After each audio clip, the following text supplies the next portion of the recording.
آج کی تقریب میں جو خاص مہمان کو ہم نے مدعو کیا تھا، نامور اسلامی اسکالر، اسلامی قانون کے اسکالر اور دارالعلوم رحمیہ بانڈی پور کے مفتی اعظم، انہوں نے دیوبند سے تعلیم حاصل کی ہے، امارت شریعہ سے بھی تعلق رہا ہے ان کا، اور آل انڈیا مسلم پرسنل لا بورڈ کے ممبر بھی ہیں موجود اس وقت، اور جنرل سیکرٹری مجلس فقہ جموں کشمیر۔ میری مراد ہے مولانا مفتی نذیر احمد قاسمی صاحب کے لیے انہوں نے کئی کتابیں بھی لکھی ہیں، مرزائیت کا رد، اصول اور طریقے بحث و اسلام، اور ایڈز سے تحفظ کا طریقہ۔ میری پرخلوص گزارش رہے گی ایک شعر کے ساتھ جناب مولانا مفتی نذیر احمد قاسمی صاحب سے وہ تشریف لائیں اور حاضرین کو اپنے موضوع کے حوالے سے اپنے زرعی خیالات کا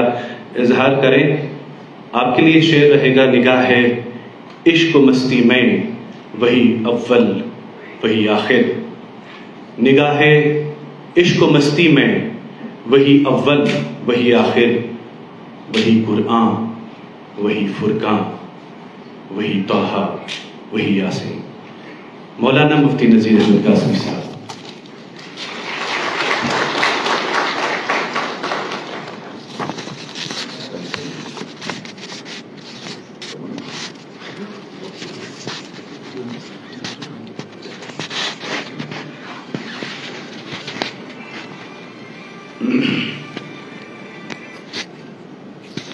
بسم اللہ الرحمن الرحیم، الحمد للہ رب العالمین، والصلاة والسلام على سید الانبیاء والمرسلین وعلى آلہ واصحابہ اجمعین، اما بعد، فقد قال اللہ عز وجل فی کتابہ العظیم، یا ایہا الذین آمنوا کتب علیکم الصیام کما کتب علی الذین من قبلکم لعلکم تتقون۔ قال النبی صلی اللہ علیہ وسلم، من صام رمضان ایمانا و احتسابا غفر له ما تقدم من ذنبه، رواہ البخاری۔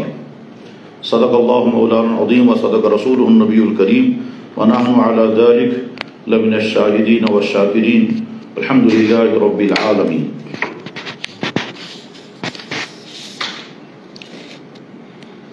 گرامی قدر پروفیسر شکیل احمد صاحب، گرامی قدر پروفیسر قیوم حسین صاحب، گرامی قدر جناب ڈاکٹر مشتاق مرغوب صاحب، گرامی قدر جناب پروفیسر مرازی صاحب، اسلامک یونیورسٹی اونتی پورہ کے معزز اساتذہ کرام، اور اس یونیورسٹی میں اپنا مستقبل سنوارنے کے ارادے سے تعلیم پانے والے طلبہ اور طالبات، السلام علیکم ورحمۃ اللہ وبرکاتہ۔ میں سب سے پہلے اللہ کی بارگاہ میں حمد و ثنا، شکر و سپاس پیش کرتا ہوں، اور اس کے بعد درود و سلام بے نہایت در خدمت اقدس سید الاولین والآخرین محمد رسول اللہ صلی اللہ علیہ وسلم۔ میں مرکز روحانیات کے ذمہ داران کا مشکور ہوں کہ انہوں نے بر وقت اور رمضان مبارک کے حوالے سے ایک نہایت موزوں ترین موضوع منتخب کر کے مجھے اس میں شریک ہونے کا موقع عطا کیا۔ میں ابتدا میں بڑی اہمیت کے ساتھ ایک بات عرض کرنا چاہوں گا، اور اس کا خطاب ڈائس پر بیٹھے ہوئے معزز حضرات سے نہیں ہے، اور اس موقر حال میں جو ہمارے اساتذہ کرام اور بڑے حضرات ہیں ان سے نہیں، بلکہ اس کا خطاب میں اپنے ان بھائیوں سے جو بھائی بھی ہیں اور ہمارے بچوں کی جگہوں پر بھی ہیں، یعنی آپ سٹوڈنٹس، ان سے میں عرض کرنا چاہوں گا کہ ہم پہلے اپنی نیت ٹھیک کر لیں۔ نیت ٹھیک کرنے کے معنی کیا ہوتے ہیں کہ جب انسان کہیں کسی مجلس میں پہنچتا ہے تو کبھی تو انسان کا انٹینشن یہ ہوتا ہے کہ میں دیکھوں گا بولنے والے کو بولنا آیا یا نہیں، گفتگو کرنے والے کو اچھی گفتگو کرنی آئی یا نہیں، معلوماتی گفتگو ہوئی یا نہیں، پرکشش بیان تھا یا نہیں۔ تو اس کے معنی یہ ہے کہ آپ چیک کرنے بیٹھے ہیں، اس کے معنی یہ ہے کہ آپ ہم کو نمبر دینے کے لیے بیٹھے ہیں۔ بلا شبہ یہ حق ہے لیکن بڑوں کو ہے۔ آپ سے میں یہ درخواست کروں گا کہ آپ یہ نیت کریں کہ اس کانفرنس سے آپ اپنی زندگی کے لیے ایک میسیج لے لیں، اور وہ اگر میسیج آپ نے زندگی کے لیے لیا اور اس پر کاربند رہے تو یہ آپ کے لیے کچھ دنوں نہیں، صرف جوانی کی زندگی میں نہیں، بلکہ ہو سکتا ہے زندگی کے آخری سانس تک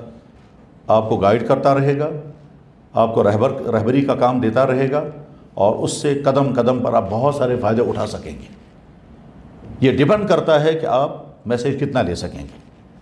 اور جب آپ اس ذہن سے بیٹھیں گے کہ ہمیں کوئی چیز لینی ہے تو پھر آپ کی توجہ اس پر نہیں رہے گی کہ بولنے والا بہت عمدہ بول پا رہا ہے یا نہیں، آپ کی ساری توجہ اس پر رہے گی کہ ہمیں اس میں سے کچھ ملنا چاہیے جو ہم اپنی زندگی کا سرمایہ بنا سکیں۔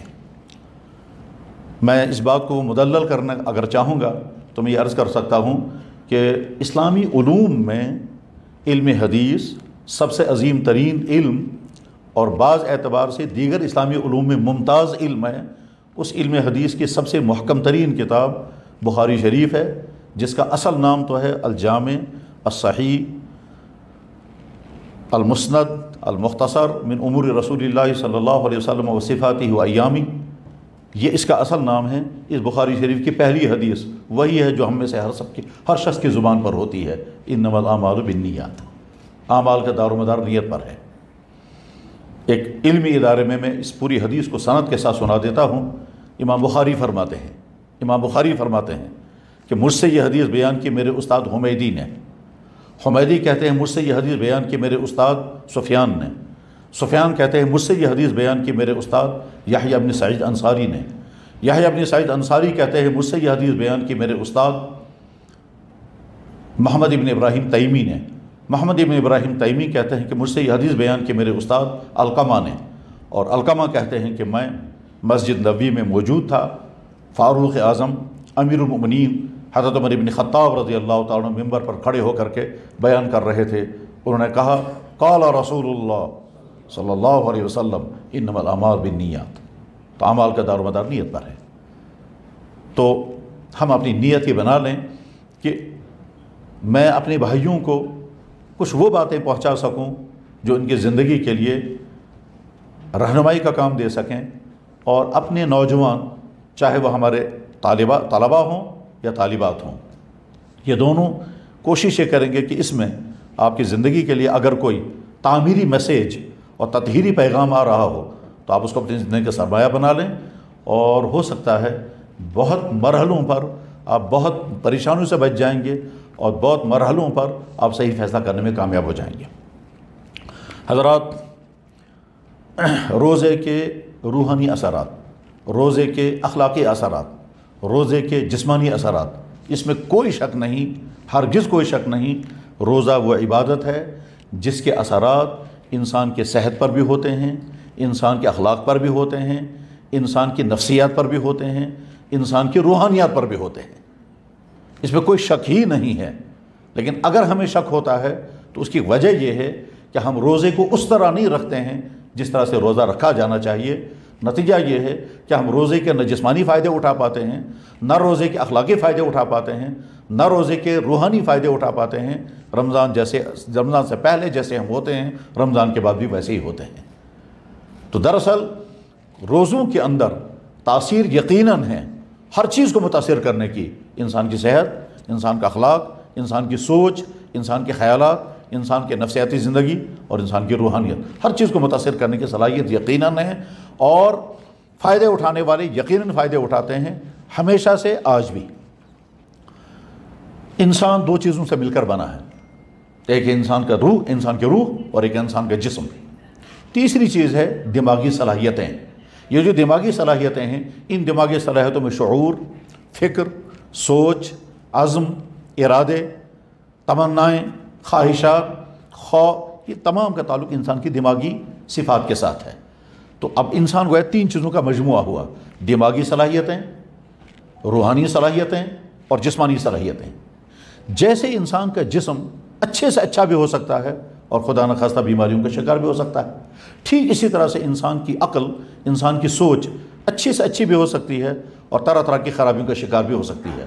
ٹھیک اسی طرح سے انسان کی اخلاقی اور روحانی، انسان کا اخلاقی اور روحانی پورشن اچھے سے اچھا بھی ہو سکتا ہے اور خراب سے خراب بھی ہو سکتا ہے۔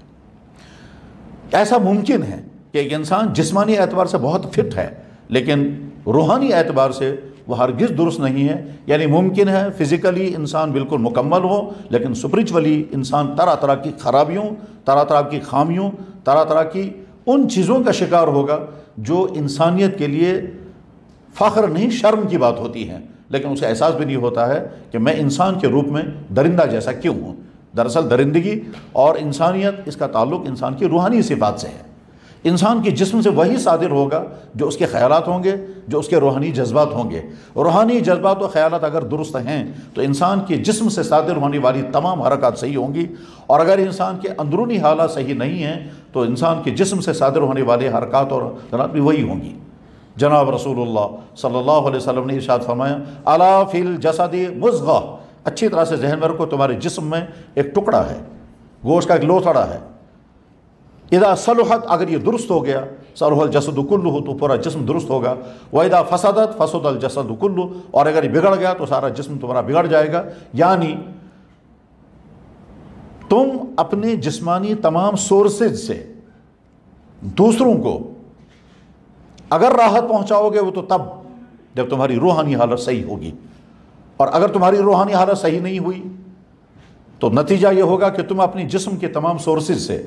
دوسروں کو تکلیف پہنچاؤ گے۔ تمہارے پاس کرسی ہوگی، تمہارے پاس پیسہ ہوگا، تمہارے پاس جوانی ہوگی، تمہارے پاس حسن ہوگا، تمہارے پاس جو کچھ بھی ہوگا اس کا تم غلط استعمال کرو گے اگر تمہاری روحانی حالت ٹھیک نہیں ہے، اور اگر تمہاری روحانی حالت ٹھیک ہے تو اس کے نتیجے میں تم اپنے جسم کی اور اپنے ظاہر کی تمام وسائل کا صحیح استعمال کر سکو گے، اور اس کے نتیجے میں تم انسانوں کے لیے رحمت بنو گے۔ قرآن نے جب روزے رکھنے کا حکم دیا تو وجہ بتائی لعلکم تتقون، تاکہ تم متقی بنو۔ متقی جب انسان بنتا ہے تو اس کے معنی کیا ہے؟ یہ ہر وقت سمجھتا ہے کہ میں اللہ کے کیمرے میں ہوں، اللہ تعالیٰ ہر وقت مجھے دیکھ رہے ہیں، میری تمام حرکات اور سکنات اللہ کے سامنے ایک مشاہد ہیں، اور اس کا نتیجہ یہ ہوگا یہ اپنی آنکھ کا استعمال کرے گا یہ سوچ کر کہ میں اپنی آنکھ کا استعمال بعد میں کروں گا، میں پہلے اللہ کے نگاہوں میں ہوں۔ یا اپنی زبان کا استعمال کرے گا سوچ کر کے پہلے کہ اللہ تعالیٰ مجھے سن رہے ہیں میں کیا بولنے والا ہوں، بلکہ اپنی دماغ کے اندر بری سوچ یہ بعد میں لائے گا، پہلے سوچے گا کہ اللہ تعالیٰ میری دماغ کی بری سوچ کو، یہ انسان کا قدم غلط نہیں اٹھے گا کیونکہ وہ سمجھتا ہوگا کہ اللہ تعالیٰ مجھے دیکھ رہے ہیں۔ یہ تقویٰ اگر انسان کے اندر پیدا ہو گیا تو اس کے بعد پھر اس انسان سے غلطی نہیں ہوگی۔ تقویٰ ہر موقع پر بچا لیتا ہے، تقویٰ ہر مرحلے پر انسان کو غلط راستوں میں جانے سے بچا لیتا ہے۔ مجھے یاد ہے کہ ایک دفعہ ایک بچے نے جب یہ کہا تھا، ہم ایک میڈیکل کالج میں تھے، ایک بچے نے جب ان سے کہا تھا کہ جی میں مسلمان بننا چاہتا ہوں، تو میں نے ان سے سوال کیا کیوں؟ تو اس نے عجیب بات کہی جواب میں، کہنے لگا جی اچھا انسان بننے کے لیے ضروری ہے کہ ہم برائیوں سے بچیں، اور برائیوں سے بچنے کے لیے ضروری ہے کہ کسی کا ڈر ہونا چاہیے تب ہم برائیوں سے بچ سکیں گے، اور میں یہ سمجھتا ہوں کہ مجھے خدا کا ڈر جب آئے گا تو میں برائیوں سے بچ سکوں گا، اور خدا کا ڈر مجھے لگتا ہے اسلام قبول کرنے کے نتیجے میں مجھے ملے گا۔ انسان ارادے تو بہت کرتا ہے لیکن انسان ارادوں میں کامیاب نہیں ہو پاتا۔ مثلا ہم میں سے ہر شخص کا ارادہ ہے ہم اچھے بنیں، لیکن اس ارادے کے باوجود ہم اچھا بن نہیں پاتے ہیں۔ وجہ دراصل جب ہماری روحانی حالت صحیح نہیں ہوتی ہے تو ہم اپنے ارادوں پر قائم نہیں رہ پاتے ہیں۔ اس کے لیے علاج اسلام نے رکھا کہ تم روزہ رکھو گے، روزہ رکھنے کے نتیجے میں تمہارے اندر ضبط نفس پیدا ہوگا، اور یہ ضبط نفس جب پیدا ہو جائے گا تو ہر وہ چیز جو تم کرنا چاہو گے اس کے لیے تمہیں اپنے آپ سے لڑنا ہوگا، تو کیونکہ تمہارے اندر ضبط نفس پیدا ہو گیا ہے اس لیے تم کو اس برائی سے بچنا آسان ہوگا۔ کیا مطلب اس کے؟ کہ جب انسان کسی چیز کا ارادہ کرنا چاہتا ہے تو پہلے تو دماغ یہ فیصلہ کرتا ہے کہ یہ صحیح ہے یا غلط۔ اگر دماغ نے کہا یہ غلط ہے لیکن انسان کے جذبات جو ہیں وہ غالب آ گئے تو غلط ہونے کے باوجود انسان اپنے آپ کو نہیں روک پاتا ہے۔ اس کے بعد اس کا دل یعنی روحانی حالت اس کو بتاتی ہے کہ بھائی یہ غلط کام ہے، اور یہ غلط کام ہے، اس غلط کام سے اپنے آپ کو روکو، لیکن چونکہ نفسانیت کا غلبہ ہوتا ہے تو اس لیے انسان اپنے دل کی رہنمائی کے باوجود اپنے آپ کو اس سے بچا نہیں پاتا ہے۔ تو اس نفسانیت کو مغلوب کرنے کے لیے اور ملکوتی صفات یعنی فرشتوں کا مزاج اور روحانیت کو مضبوط کرنے کے لیے روزہ رکھا گیا۔ اسی کو قرآن کریم نے فرمایا لعلکم تتقون۔ چنانچہ ہمارے اسلامی علوم میں ایک علم ہے، اس کو کہتے ہیں علم اسرار شریعت۔ اس اسرار شریعت میں ہوتا ہے کہ شریعت اسلامیہ نے اگر کسی چیز کا حکم دیا تو اس کی فلسفی کیا ہے، اور اگر شریعت اسلامیہ نے کسی چیز کو حرام کر دیا ہے تو اس کی وجہ کیا ہے۔ اس اسرار شریعت کے علم کے بڑے ماہرین میں جیسے امام الحرمین گزرے ہیں، امام غزالی گزرے ہیں، شاہ ولی اللہ گزرے ہیں، علامہ ابن تیمیہ گزرے ہیں، اور بعد کے زمانے میں مولانا اشرف علی تھانوی رحمہ اللہ تعالیٰ نے مستقل کتاب لکھی ہے جس کا عنوان ہی ہے احکام اسلام عقل کی نظر میں۔ ان تمام کتابوں میں بحث اس پر ہوتی ہے کہ شریعت اسلامیہ نے اگر کسی چیز کا حکم دیا ہے، اس حکم کے پیچھے فلسفہ کیا ہے، اس کے مقاصد کیا ہیں۔ تو روزوں کا مقصد انسان کا نفس کنٹرول میں آ جائے، اور جب یہ نفس انسان کا کنٹرول میں آ جائے گا، اس کے بعد پھر اس انسان سے غلط چیز صادر نہیں ہو سکے گی۔ چنانچہ یہ بات ہم ایک اور حدیث کی روشنی میں ہم سمجھ سکتے ہیں کہ جناب رسول اکرم صلی اللہ علیہ وسلم نے جوانوں کو خطاب کرتے ہوئے فرمایا، یا معاشر الشباب، اے جوانوں، من استطاع منکم الباءۃ فلیتزوج، جو ہی تمہیں نکاح کرنے کے سورسز پیدا ہو جائیں گے، جلد سے جلد نکاح کر لینا، دیر مت کرنا، اس کی وجہ سے تم طرح طرح کے گناہوں سے بچ سکو گے۔ اور آگے فرمایا کہ اگر تم نکاح کرنے کے سورسز نہیں پا رہے ہو، کسی بھی وجہ سے دیر ہو رہی ہے، چاہے تمہاری تعلیمی زندگی ہے، چاہے معاشی زندگی ہے، یا گھر کے کچھ ایسے تقاضے ہیں جن کے بنا پر تمہارا نکاح جلد نہیں ہو رہا ہے، اور تمہیں گناہ میں مبتلا ہونے کا خطرہ ہو، تو آپ نے کیا فرمایا؟ فعلیہ بالصوم، تو پھر بہت زیادہ روزے رکھ لینا، اور روزہ جو ہے وہ تم کو غلط راستے میں جانے سے روک دے گا۔ چنانچہ رمضان کے روحانی اثرات ہم چاروں طرف دیکھتے ہیں کہ رمضان کے علاوہ بقیہ سال میں ہمارے معاشرے کی صورتحال کچھ اور ہوتی ہے، اور رمضان جو ہی آ جاتا ہے تو ہر جگہ تبدیلی آ جاتی ہے، مسجدوں میں ہی نہیں، بازاروں میں بھی، حتیٰ کہ ان جگہوں پر بھی جہاں وہ پروگرام ہوا کرتے ہیں جن پروگراموں پر طرح طرح کے اعتراضات کیے جا سکتے ہیں، لیکن رمضان کے اثرات وہاں پر بھی آتے ہیں۔ حقیقت یہ ہے کہ اگر انسان حقیقی روزہ رکھنے لگے، حقیقی روزہ کے معنی کیا ہے؟ جیسے ہم کھانے پینے کو روک دیں تو ہمارے یہ پیٹ کا روزہ ہوا، لیکن اتنا ہی روزہ نہیں ہے، آنکھوں کا بھی روزہ ہے، کانوں کا بھی روزہ ہے، زبان کا روزہ ہے، سوچ کا بھی روزہ ہے، خیالات کا بھی روزہ ہے۔ اگر یہ سارے روزے رکھے گئے تب یہ روزہ حقیقی روزہ بنتا ہے، اور اس کے اثرات انسان کی روحانیت پر پڑتے ہیں۔ روحانیت پر کیا اثر پڑیں گے؟ اس کے بعد اس کے اندر سے جذبات ابھریں گے تو پاکیزہ جذبات ابھریں گے، اس کے اندر سے تمنائیں ابھریں گی تو کسی کو دکھ پہنچانے، تکلیف پہنچانے والی تمنائیں نہیں ابھریں گی۔ انسان کے اندر حیوانی جذبات بھی ابھرتے ہیں، اور انسان کے اندر ملکوتی فرشتوں کے جذبات بھی ابھرتے ہیں۔ انسان کے اندر رحم بھی ابھرتا ہے، اور انسان کے اندر ظلم بھی ابھرتا ہے۔ وہ شخص جو ظلم کرتا ہے وہ بھی انسان کے روپ میں ہوتا ہے، اس کے اندر جذبات ابھرتے ہیں تو وہ ظلم کرتا ہے، چاہے یہ ظلم کرنے والا بعد میں اپنے گھر میں ہو، چاہے اپنے دکان پر ہو، چاہے کسی آفس میں ہو، چاہے کسی بھی جگہ ہو۔ ظلم کے جذبات ابھریں گے تو یہ ظلم کرے گا، لیکن محبت کے جذبات جب ابھرتے ہیں تو یہ ہر ایک کے ساتھ محبت کرتا ہے۔ یہ باپ ہوگا تو بیٹے کے ساتھ، یہ شوہر ہوگا تو بیوی کے ساتھ، یہ بھائی ہوگا تو اپنے بھائی کے ساتھ، یہ افسر ہوگا تو اپنے ماتحت کے ساتھ، یہ دکاندار ہوگا تو کسٹمر کے ساتھ، حتیٰ کہ یہ جس جگہ پہ ہوگا یہ دوسرے کے ساتھ رحم کا معاملہ کرتا ہے، کیونکہ اس کے اندر رحم کے جذبات ابھرتے ہیں۔ یہ رحم کے جذبات کیسے ابھریں گے؟ اس کا تعلق روزے کے ساتھ جوڑا گیا کہ جب تم روزہ رکھو گے، بہیمیت کے اثرات تم کو کم ہو جائیں گے، اور ملکوتیت کے اثرات تمہارے اندر ابھر جائیں گے، اور اس کے نتیجے میں تم دوسروں کو تکلیف پہنچانے والے نہیں بنو گے، اور خود اپنے آپ کو غلط راستے پر ڈالنے والے نہیں بنو گے۔ روزے کے روحانی اثرات میں بہت تفصیل کے ساتھ بیان اس وقت نہیں کر سکتا، ٹائم بالکل لمٹ ہے۔ مجھے دلچسپ واقعہ یاد آ گیا، اس سے ہم سمجھ سکتے ہیں کہ روزے کے روحانی اثرات کیا پڑتے ہیں۔ یہی کشمیر میں شائع ہونے والا میگزین، اس میں بھی میں نے واقعہ پڑھا، لکھنؤ سے شائع ہونے والا میگزین، اس میں بھی وہ واقعہ لکھا ہوا ہے، اور ساؤتھ انڈیا سے ایک ہفت روزہ ایک اخبار نکلتا، اس میں بھی واقعہ میں نے پڑھا کہ جنوبی ہندوستان کے ایک شہر میں ایک ڈاکٹر جو ایک بہت بڑا پرائیویٹ اپنا ہسپتال چلا رہے ہیں، یہ کہتے ہیں کہ میرے پاس پیشنٹ آیا کرتے تھے، مسلمان بھی نان مسلم بھی، تو اچانک میں اپنے مریضوں سے کہتا ہوں کہ بھائی آپ لوگ یہ دوائی دن میں کھائیں، یہ دوائی کھائیں، تو میرے مریض کہنے لگے صاحب ہم نہیں کھا سکتے کیونکہ ہمارا مہینہ شروع ہو گیا۔ تو میں ان سے پوچھنے لگا کیا مہینہ شروع ہوا؟ انہوں نے جواب میں کہا کہ ایک رمضان کا مہینہ آتا ہے، اس مہینے میں ہمیں دن میں کھانا نہیں ہوتا ہے تو ہم کھا نہیں سکتے۔ یہ ڈاکٹر کہتے ہیں کہ میں نے سوچا میں معلوم کروں یہ ہے کیا چیز،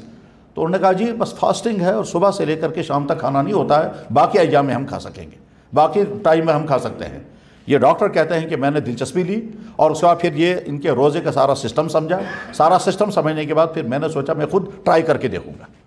چنانچہ میں نے خود روزے کی ٹرائی کی۔ کہتے ہیں 2 یا 3 دن میں اسی طرح سے روزے سے رہا تو اچانک میرے خیالات پہ اثرات آ گئے۔ کیا اثرات آ گئے؟ یہ ڈاکٹر کہتے ہیں، نان مسلم ڈاکٹر ہیں، کہتے ہیں جس دن میں نے روزہ رکھا میں نے اس دن محسوس ہی کیا کہ اگر میرے پاس کوئی پیشنٹ آتا ہے فیمیل، اس سے پہلے میرے پاس فیمیل پیشنٹ آتا تھا تو جہاں میں اس کا ٹریٹمنٹ کرنے کے لیے چیک اپ کرتا تھا اس میں میرے دل میں برے خیالات بھی ہوتے تھے، اور ہو سکتا ہے کہ میں ٹچ کرتے ہوئے برے خیالات سے بھی ٹچ کرتا تھا، لیکن جس دن میں نے روزہ رکھا اس دن بار بار میرے دل میں خیال آیا آج تمہارا روزہ ہے اور یہ فیمیل ہے، خبردار برے ارادے سے ٹچ مت کرنا۔ کہتے ہیں جب میرے پاس پیشنٹ آتا تو میں سوچتا تھا کہ اچھا مالدار ہے، میں اس کو کئی ٹیسٹ کر لکھوں گا، چاہے اس کو ٹیسٹوں کی ضرورت ہے یا نہیں، لیکن ٹیسٹ اتنے سارے کروائیں گے، اس کے نتیجے میں ہم کو ٹیسٹوں کی فیس الگ سے آئے گی اور اتنے ساری اور کچھ زائد دوائی بھی لکھیں گے جس کی ضرورت نہیں ہے تاکہ ہم کو پیسہ زیادہ آ جائے۔ لیکن جس دن میں نے روزہ رکھا اس دن میرے دل میں بار بار خیال آنے لگا آج تم نے روزہ رکھا ہے، غلط ٹیسٹ مت کراؤ، آج تم نے روزہ رکھا ہے، غلط دوائیاں مت دو، آج تم نے روزہ رکھا ہے، اس پیشنٹ کے ساتھ ظلم مت کرو۔ کہنے لگے یہ دو باتیں جب میرے دل میں بار بار آنے لگی کہ جس دن میں روزہ رکھتا تھا اس دن میرے دل میں خیالات ابھرتے تھے کہ آج تمہارے پاس اگر کوئی فیمیل پیشنٹ آتا ہے تو خبردار غلط انٹینشن کے ساتھ کو ٹچ مت کرنا، اور جب کوئی پیشنٹ آتا تھا تو میرے دل میں خیال ابھرتا تھا یہ بہت غریب ہے، اس کو آج ہم اس کی فیس بھی اس سے نہیں لیں گے، اس سے ٹیسٹ بھی غلط نہیں کروائیں گے اور دوائیاں بھی ہاسپٹل کی طرف سے دیں گے۔ کہتا ہے غریبوں کے ساتھ میرے جذبات یہ ابھرنے لگے، مالداروں کے ساتھ میں غلط ٹیسٹ نہیں کرانے لگا۔ کہتے ہیں یہ جو کیفیت میرے پیدا ہوئی یہاں تک کہ رمضان پورا ہو گیا، اور رمضان پورا ہونے کے بعد پھر میں نے ارادہ کیا کہ جس روزے کی وجہ سے میرے روحانیت کے اندر یہ اثرات آئے ہیں مجھے چاہیے کہ اس رمضان کو میں پوری طرح سے ایکسیپٹ کر لوں، اور آج وہ اپنا وہی کامیاب ترین ہسپتال چلا رہے ہیں، لیکن پہلے وہ کچھ اور تھے، آج وہ کلمہ گو ہیں اور کلمہ گو بن کر کے آج وہ آج وہ اپنا ہسپتال چلا رہے ہیں۔ روحانیت کے اثرات یہ ہیں۔ میں چاہوں گا تمام نوجوان طلباء اور طالبات اچھی طرح سے ذہن میں رکھیں آپ کی اگلی والی زندگی بہت لمبی ہے اور آپ کی زندگی میں طرح طرح کے چیلنج آئیں گے، ان چیلنجوں کو آپ کامیاب کے ساتھ مقابلہ کر سکیں گے جب آپ اپنے کیریکٹر کو بچائیں گے، اور کیریکٹر کو بچانے کے لیے ضروری ہے کہ کیا کیا چیزیں ضروری ہیں وہ آپ کو خود سمجھنا ہوگا کہ کن کن غلط چیزوں سے آپ کو اپنے آپ کو بچانا ہوگا تو آپ کا مستقبل کامیاب ہو سکے گا۔ یہ نہیں ہو سکتا کہ کسی انسان کا کیریکٹر خراب ہو اور اس کے بعد پھر وہ کامیاب زندگی گزار سکے، ایسا کبھی نہیں ہوگا۔ چاہے آپ کے پاس زندگی کے ظاہری وسائل تمام کے تمام جمع کیوں نہ ہو جائیں، مگر آپ کامیاب زندگی نہیں گزار سکیں گے جب تک آپ کا کیریکٹر صحیح نہیں ہوگا۔ جناب والا یہ بات ذہن میں رہنی چاہیے، مالدار سے مالدار انسان، گھروں میں تمام سہولیات مہیا ہیں، مگر چونکہ رویے صحیح نہیں ہیں، مزاج صحیح نہیں ہے، اخلاق صحیح نہیں ہے، دوسروں انسانوں کے ساتھ رویے صحیح نہیں ہیں، تو یہ شوہر ہے تو بیوی کو ظلم کرتا ہے، یہ بیوی ہے تو شوہر کی نافرمان ہے، یہ باپ ہے تو اپنے والدین اپنے اولادوں پر طرح طرح کی زیادتیاں کرتا ہے، اور اولاد ہے تو ماں باپ کی نافرمانی کرتی ہے، یہ افسر ہے تو ماتحتوں کو ستاتا ہے، اور یہ کلیگ ہے تو اپنی کلیگ کو دکھ پہنچاتا ہے۔ ہماری روحانی زندگی اگر صحیح ہو گئی تو ہم انسانوں کے لیے اپنے لیے بھی رحمت بنیں گے، دوسروں کے لیے بھی رحمت بنیں گے۔ یاد رکھنا چاہیے ہمارا یہ جسم ہمارا بنایا ہوا نہیں ہے، اس کا ایک بنانے والا ہے، اس بنانے والے نے ہر چیز ہمیں دی ہے، اور اس کے بعد پھر یہ کہا کہ اس چیز کا تم استعمال کرو گے لیکن غلط استعمال نہیں کرو گے۔ یہ دیکھنے والی آنکھیں، یہ سننے والے کان، یہ سوچنے والے دماغ، یہ کام کے لیے ہاتھ، اور یہ جسم کے اندر طرح طرح کی سورسز، یہ ہمارے خود کے پیدا کیے ہوئے نہیں ہیں، پیدا کرنے والے اللہ نے ہمیں جیسے یہ چیزیں دی ہیں اسی اللہ نے ہمیں یہ بھی حکم دیا ہے کہ ان کا استعمال تم کیسے کرو گے، اور ان کے استعمال کرنے کے لیے ہم اپنے آپ کو کامیاب تبھی کر پائیں گے کہ جب ہماری روحانی حالت صحیح ہوگی، اور روحانی حالت صحیح ہونے کے معنی یہ ہے ہمیں یقین ہونا چاہیے ہماری ہر ایکشن ریکارڈ ہو رہی، ہمارا ہر ایکشن ریکارڈ ہو رہا ہے، ہماری زبان سے نکلا ہوا ہر جملہ لکھا جا رہا ہے۔ قرآن میں اللہ تعالیٰ 3 جگہ ارشاد فرماتے ہیں، 3 جگہ فرماتے ہیں کہ تمہارا جسم تمہارا یہ جسم تمہاری ہر چیز کو ریکارڈ کر رہا ہے۔ ایسا مت سمجھنا کہ صاحب تمہارا جسم تمہارے ہاتھ میں ہے تو جیسے تم اس کو استعمال کرنا چاہو گے اتنا استعمال کرو گے، اور اس کے بعد پھر یہ جسم اور کچھ نہیں کرے گا۔ جسم انسان کا ایٹ اے ٹائم 2 کام کرتا ہے، ایک انسان کے پرپوزل پر یہ کام کرتا ہے، اور دوسرے اللہ تعالیٰ شان کے حکم کے مطابق ریکارڈنگ کر رہا ہے۔ پہلے زمانے کی بات سمجھ میں نہیں آتی تھی، آج اس بات کا سمجھنا بہت آسان ہے کہ انسان کا جسم کیسے ریکارڈ کرتا ہے۔ انسانوں کے ہاتھوں میں یہ موبائل، اور موبائل کے اندر چھوٹی سی چپس، یہ سارا جب انسان کا ریکارڈ کرتی ہے، سیم اسی طرح سے انسان کا جسم ریکارڈ کر رہا ہے۔ تو تمام نوجوان طلباء اور طالبات اپنے آپ کو اپنی حفاظت کریں، اپنے ایمان کی، اپنے اخلاق کی، اپنے کیریکٹر کی، اور اس کی حفاظت میں تب آپ کامیاب ہو سکیں گے جب آپ اچھی طرح سے اپنے سامنے لسٹ رکھیں گے وہ کیا کیا خرابیاں ہیں، جو خرابیاں آج کے نوجوان لڑکے یا لڑکی میں ہوتی ہیں، ان تمام خرابیوں سے جو بچا ہوا ہے آئندہ اور حفاظت کریں، اور اگر خدا نخواستہ کسی خرابی میں آپ شکار ہو گئے ہیں تو آج بچنا آسان ہے، آئندہ بچنا اور زیادہ مشکل ہے۔ اور اگر آپ نے یہ جوانی کی زندگی تمام خرابیوں سے بچائی اور روحانی اور اخلاقی اعتبار سے آپ معیاری جوان بن سکے تو آپ کا مستقبل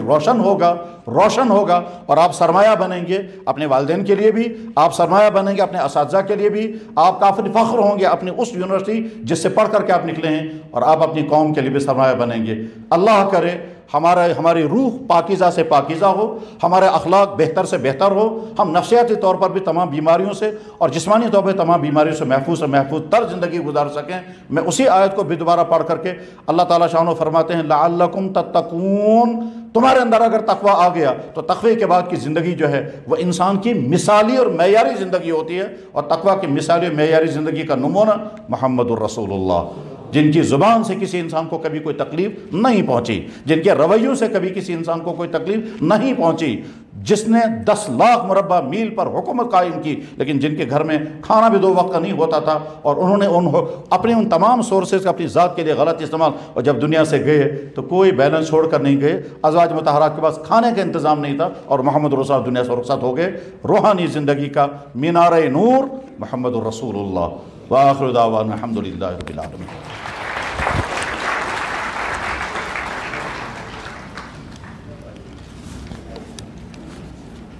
جزا